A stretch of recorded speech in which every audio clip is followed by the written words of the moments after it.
Welcome to the Industrial Talk Podcast with Scott MacKenzie. Scott is a passionate industry professional dedicated to transferring cutting-edge, industry-focused innovations and trends while highlighting the men and women who keep the world moving. So put on your hard hat, grab your work boots, and let's go. All right, welcome to Industrial Talk again. Thank you very much for joining the #1 industrial-related podcast in the universe that celebrates industry professionals all around the world. Yes, you are bold, you are brave, you dare greatly. You innovate, you collaborate, you solve problems, and you are making the world a much better place. That's why we celebrate you on this doggone platform. And we are broadcasting. We are here in Reston, Virginia right now at the OMG Q1 meeting. And again, as I said it once, I've said it a million times, it is a collection of problem solvers. It's a collection of individuals that are really, you don't even know that they're making your life better. You don't. I'm just telling you right now.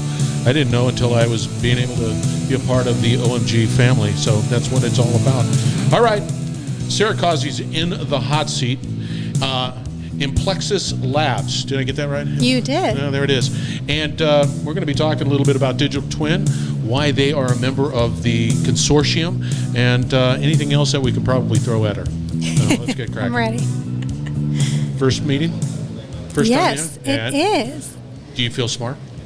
You know, I like to be the dumbest fish in the pond. If I get too smart, I got to switch to a bigger pond. So I feel comfortable here. Good way of producing. That's exactly right. All right. For the listeners, just let's level set on who Sarah is. Give us a little background on who you are. Ooh. So I'm Sarah Causey. I'm originally from the South, but lived in Houston, Texas. Okay. Grew up in the Midwest, and now reside in Raleigh, North Carolina, which I think is the best of all of the worlds. You got the mountains and the beach, and it's great life. Good Mexican food? No, there's no Tex-Mex. See? I do miss that. Yeah, I knew it. That was going to be the case. Because that's every time when somebody talks about Houston in that area, it's like, gotta get some good food. I wouldn't be a very good, Texas resident or birthright if I said any different than that. No, it is definitely the place to go for that. So what do you want to know about? No, I want to know you. Okay. I mean, just outside of the fact that you were from Houston, now you live in Raleigh. I do. So I come from the design industry, from the architecture and design industry. So technology obviously is changing in all industries, and so I was able to, fresh out of grad school, help transform some of the largest firms in New York City from CAD, the 2D world, to BIM, the 3D world, which was a fantastic opportunity, especially at a young age, to come in as an expert with these very important New York principles and help transition their firms to that world. And then for the past 10 years, I've been working as a design technology expert, not just BIM, but transitioning to VR and AR, visualization and creating animations and moving into the gaming industry and the metaverse. It's been quite fascinating. I also have my drone pilot's license, so if you want to get real nerdy, we can fly that around. So I know. That's cool. So the evolution into digital twins feels good, feels natural. So kind of leaving the design industry and trying to specialize in this realm is fascinating because there's so many people from different industries contributing. When you say design, what do you mean by that? Design. Yeah, so design industry, that seems very broad. It is. So I have been working with architectural and interior and landscape architecture and urban planning and master planning individuals for the past 10 years. So when you design a space for humans, it's traditionally, was on pen and paper and then moved into computer-aided design tools. And once the infrastructure of the computing world came up to a certain level where it could handle it, everything's built in 3D. So you the byproduct of the design process is the beginning of a digital twin. So it's a natural incorporation with the data, the live data now, starting with IoT and moving into everything these buildings are collecting all the time. And so it seems like I got a good place here. Yeah. See, this is what's so interesting because I can appreciate you joining your organization, joining the Digital Twin Consortium. That to me is the right decision because just in that little bio of who Sarah is, there's a lot going on. There's a lot of things happening. And it's like me drinking from a fire hose. It's like I can only handle so much. No. It's a good thing, but it's a reflection of how the market and the world is changing in such a rapid pace. And for me, without getting, a confused mind makes no decision, and it's easy to get sort of overwhelmed.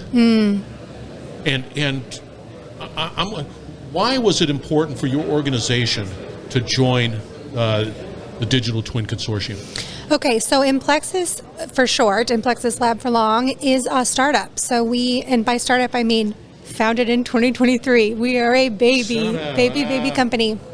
But, the handful of us involved have over 40 years of experience in visualization, gaming, virtual design, and construction. So we bring these interesting experiences together, and the consortium offers us a place.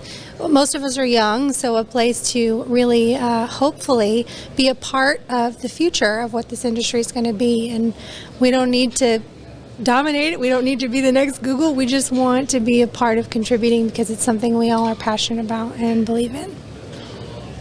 Why are you passionate? Why is there such a strong belief? Just because the reality, sometimes if you're talking to me, let's say I'm a business owner or I'm a facility owner, I've got this building, that building, and whatever, I'm going to be somewhat, I'm going to have my spider senses going off in a sense, saying, is this really necessary? Is this going to create problems, or is this going to solve some problems? I love that question. Okay, so to answer the first one of, why am I so passionate about it? So back when the pandemic first happened, we were all in lockdown. A lot of people believed that when we went home to work, we were saving energy. We may have been using energy at home, but we were consuming less energy downtown in a lot of the facilities that people were working day to day. That is not true. In fact, what happened is you can imagine we actually doubled our energy consumption because all the buildings, well, I shouldn't say all, but for the most part, any of the facilities that were operating on a mechanical schedule, heating and cooling, which is very normal. I'm sure this building is operating on some sort of schedule like your home might be right now. Right. No one changed those schedules because they're not dependent on occupancy in the building. So it's very likely that most facilities were still cooling to 68 degrees or 70 degrees for a gentleman in a wool suit while we were all, in fact, not there.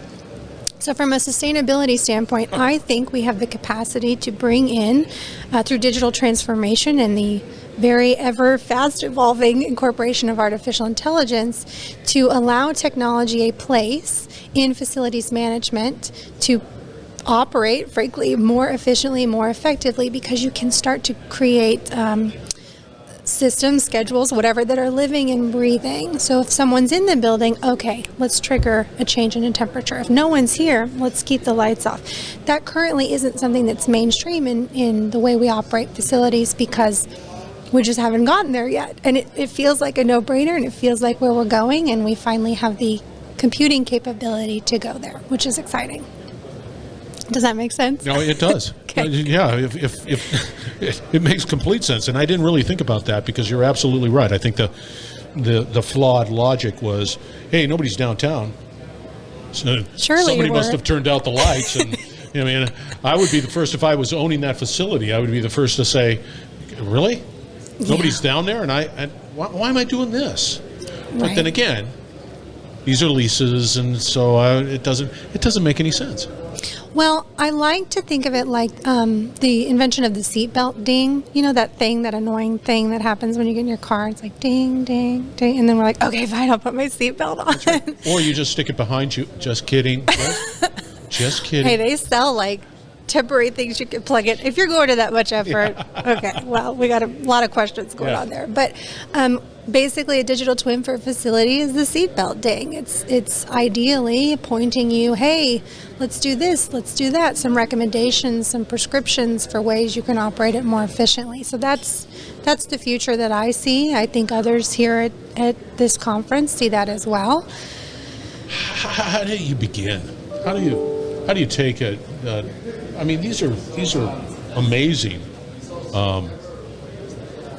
let's just say these assets, I don't know where it's going, but there's a ton of assets out there. Yes. They're not smart. They're not smart in any way. They might be on timers or whatever. How do you begin to transition that? And you would have to have an ROI. There has to be a financial reason why I want to be able to do that. Absolutely. So, well, to answer the financial question first, especially in the workplace facilities, the buildings in all of these mid-sized cities across the country, they're losing a lot of money right now, right? So they are definitely keen on saving money, and if this is a way to do it, I think there's an ROI there that's quite clear. The wonderful thing about digital twins and how, to answer your question about how do we get started, there is so much information, like you said, out there already. There are occupancy sensors. There are, the automatic lights turn on because someone walked by. There is security on almost any door in a major building of people coming in and out. You've got this information, the heating and cooling, et cetera, et cetera. However, it's not being collected necessarily in one place. So facilities managers might have a dashboard for their heating and cooling system. They might have a dashboard for this thing, a dashboard for security, this and that. But a digital twin gets to be the wonderful holistic forum where everything comes together. And when you can bring it together, especially overlaid in 3 dimensions, a couple things happen. One, so we work in a gaming engine, right? We work in the Unreal Engine. And what that provides is a beautiful and easy to look at visual of the holistic living building. So if you're a building owner and you're like, I don't understand what all these metrics are, these bar charts on this dashboard, you can see quite clearly through heat maps and color displays where the problems lie. Yeah. So that makes the technology and the information accessible and easy to understand. So from an owner's perspective, awesome, great. Now I have access to make some decisions. And secondly, through the 3D realm and the incorporation of all this data together, you can start to create causal relationships that maybe you couldn't have drawn before. So conclusions about, well, no one ever books this conference room because it's hot all the time because the automatic shades aren't lowering properly when the sun is beating in here. You have to bring the data together in order to draw that causal relationship. So I just feel like being in the center of the universe of data and facilities creates opportunities that didn't exist before. And I don't know how you can't see an ROI in that from pure savings, energy savings. I agree. I no doubt about it. I agree with you 100%, and I think it's always a heavy lift. If I'm always going to look for somebody to help. Yeah. I don't want to look through Google and try to figure out and get answers because somebody said on Google I need to be a smart building of some sort. Right. I need a digital twin. I don't even know what a digital twin looks like. Right. And does it make sense? But the reality is that the technology, the capabilities, of course, are it's happening, whether you like it or not. Right. And it makes complete sense, business sense. I'm always going to go there. Business sense to create an asset that is efficient and optimized in some way, shape, or form. Now, the wonderful thing about the consortium is that in setting standards and processes and a common language we can speak to across companies, that makes it so much easier for whether it's a facility or an airplane or whatever you're designing to make a little bit more sense as we're all trying to suss out, like you said, what is a digital twin? What do I need? Yeah. Are you really selling me on something that's make-believe? Creating that common language really helps the industry increase its trustworthiness. Yes. That's what it is. Yes. Because the reality is I'm getting bombarded with so many things. I just am. I'm an owner of this building, but I'm getting bombarded. And somebody does come to me and say, Scott, you need to collect that data. Yeah, I know that. I need to collect the data. Yes, I do. For what? For again, I hear you. Yes, but it does.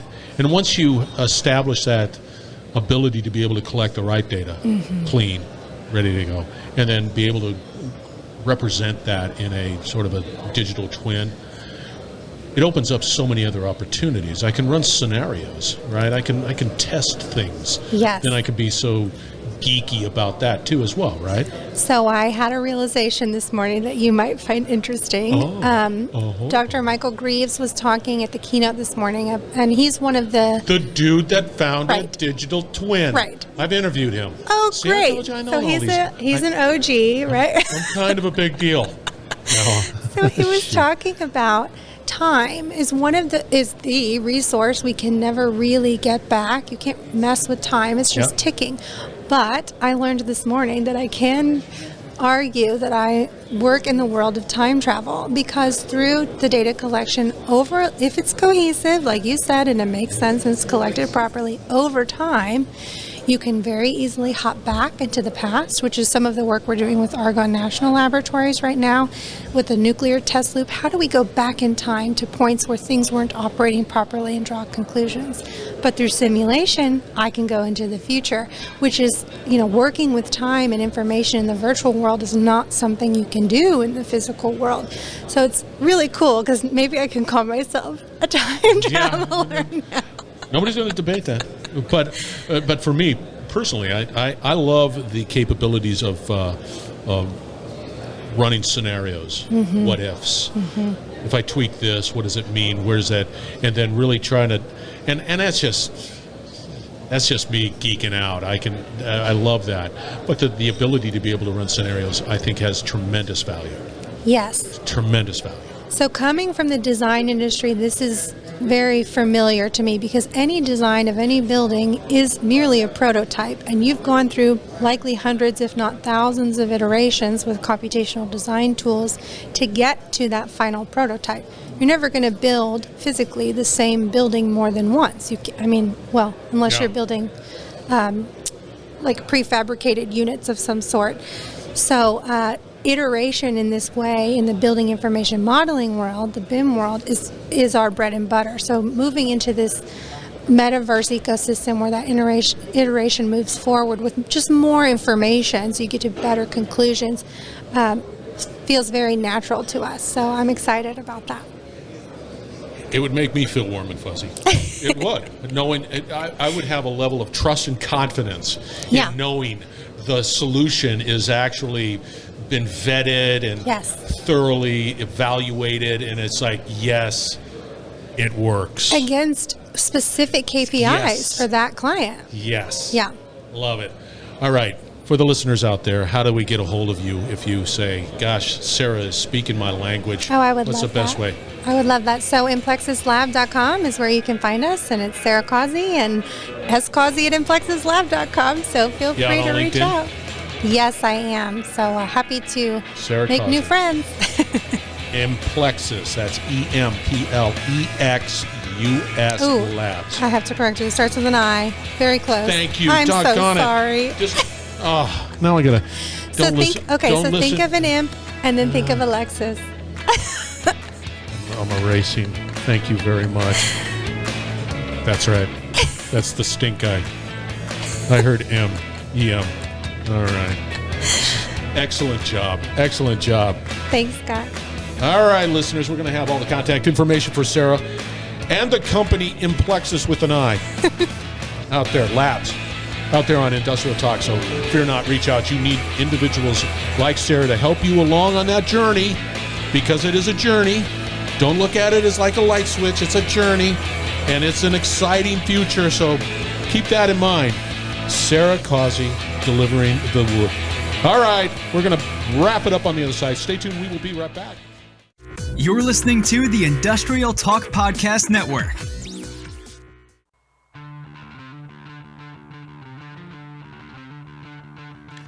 Sarah Causey. You heard her. I'm looking at her stat card. And just like her conversation, it's chock full of skills and abilities. Right there, LinkedIn stat card. Reach out to her. That is your call to action. Have a conversation. Let her be your Sherpa. You're in the building world and you're looking for efficiencies. Yeah, have this conversation. You will not be disappointed at all. All right, if you have a podcast, if you have technology, and you want to be able to amplify it, you want to be able to let the world know, you need to put it out on Industrial Talk. That's what this platform is for. is for industrial professionals such as yourself. We want to be able to educate, collaborate, and of course innovate. And boy, as you can tell by the conversation with Sarah, it is moving fast, super fast. Buckle in. It's a lot of fun, but you need to keep current. All right, be bold, be brave, dare greatly, hang out with Sarah, change the world. We're going to have another great conversation shortly, so stay tuned.